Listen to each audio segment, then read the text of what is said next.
작년 2분기에 영업이익이 적자였는데 전분기 대비해서 올해 2분기는 실적을 흑자로 전환할 것으로 추산을 했는데 이게 어떤 이유가 있을까요?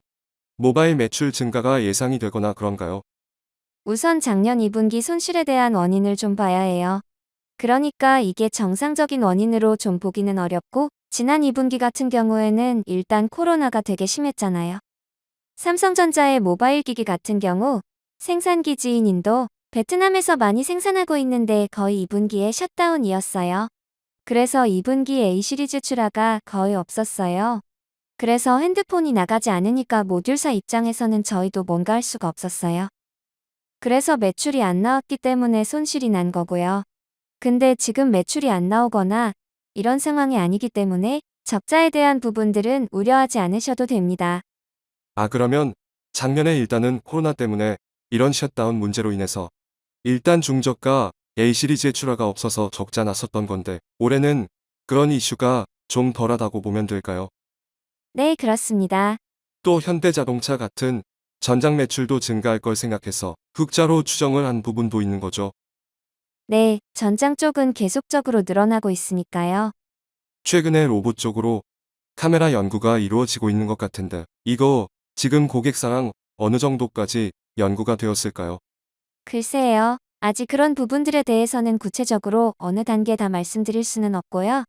지금 다양하게 새로운 산업의 패러다임도 바뀌고 있고, 이런 상황에서 카메라는 대체가 불가능하잖아요. 이제 그런 부분들 때문에 많이 연구하고 있긴 한데, 정확히 어느 스텝이고 어떻게 될 겁니다라고 아직 말씀드리긴 좀 어렵습니다. 말 그대로 연구 개발에 대한 부분이기 때문에 시간이 조금 걸릴 것 같아요.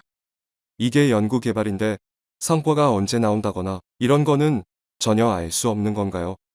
네, 아직까지 시장이 열리진 않았거든요.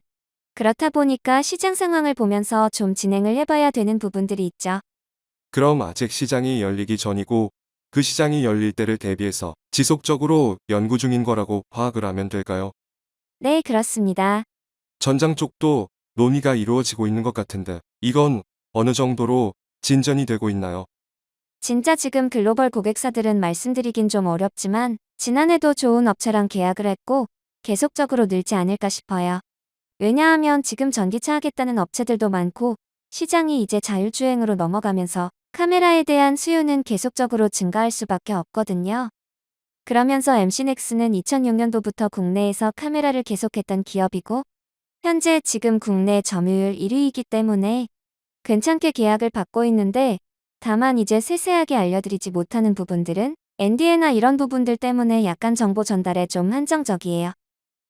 그러면 NDA 때문에 구체적인 말은 할 수가 없는데 그래도 어느 정도 그런 계약들이 있었다라고 보면 되는 걸까요? 글쎄요. 이런 계약은 계속적으로 있고 늘어날 거예요. 그럼 규모가 궁금하시겠죠? 근데 규모 역시 알려드릴 수 없어요. 다만 앞으로 한 5에서 7년 정도 먹고 살 거리는 계속 있습니다. 그리고 계속적으로 뭔가 수주를 할 테니까 점점 늘어날 거예요. VR이랑 AR 관련해서 이것도 또 카메라가 쓰이는 산업이잖아요. 이 분야에 대해 연구 개발이 이루어지고 있나요? VR AR과 관련해서는 예전에 인텔이랑 협업을 해서 리얼모션 기계에 적용해서 납품을 했고요.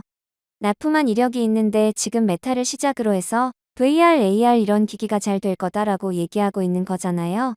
근데 아직까지 실질적으로 그렇게 움직임은 활발하지 않거든요.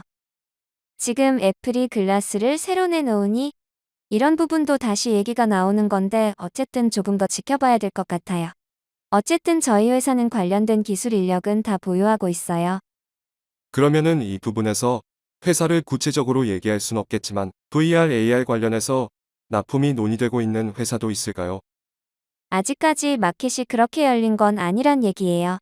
지금 메타가 시장을 끌고 가고 있지만 메타도 올해 오클러스가 일단 시장에서 가장 많이 팔리고 있으니까 그것도 2천만 대 판매를 예상했다가 지금 800만 대 이렇게 점점 줄고 있어요. 메타버스가 나중에 필요한 건 맞긴 맞는데 아직까지 플랫폼이나 이런 부분들도 없어서 저희가 생각한 것보다는 진행이 더딜 것 같아요. 마지막으로 하트X사와 이노엑스사가 관련 경쟁사잖아요. 그에 비해 MC넥스의 경쟁력은 뭐라고 생각을 하고 계신가요? 글쎄요. 일단 이노엑스사 같은 경우를 직접적인 경쟁으로 좀 보긴 어렵고요. 왜냐하면 이노엑스사는 애플의 벤더사이고 MC넥스는 삼성의 벤더사이잖아요. 같은 카메라 모듈을 하고 있다 하더라도 고객사가 다른 부분들이 있어서 직접적인 비교는 어려울 것 같고요. 그리고 파트엑스사 같은 경우는 같은 벤더사이니까 비교는 해볼 수 있겠죠. 저희 같은 경우에는 카메라 모듈만 어셈블리하는 것이 아니라 카메라 모듈 안에서 기능적인 구현을 해주는 구동계라고 하는 부분들이 있어요. 액추에이터라고 하는 건데요. 그게 카메라 렌즈에 초점을 맞춰준다거나 흔들림 보정을 방지해준다거나 이런 기능적인 부분들을 하는 거예요. 저희는 이걸 직접 다 합니다. 그렇기 때문에 계속적으로 경쟁력이 있고요. 그래서 시간이 지나면 더 괜찮지 않을까 싶습니다. 왜냐하면 지금 워낙 과거의 산업 자체가 좋았잖아요. 그러다가 이제 점점 스마트폰 스펙들이 올라오고 이런 부분들 때문에 지금 또 레드오션화되고 있긴 해요. 이것도 조금 있으면 이제 양극화되는 부분들이 생길 거예요. 왜냐하면 이제 폴디드 줌 얘기도 나올 거고 이런 고급 기능에 대응 가능한 업체가 그렇게 많진 않거든요. 지금 이게 그 어느 정도 시장이 정리되어 가고 있는 과정에 있다라고 보시면 될 것 같습니다. 네, 말씀 감사합니다.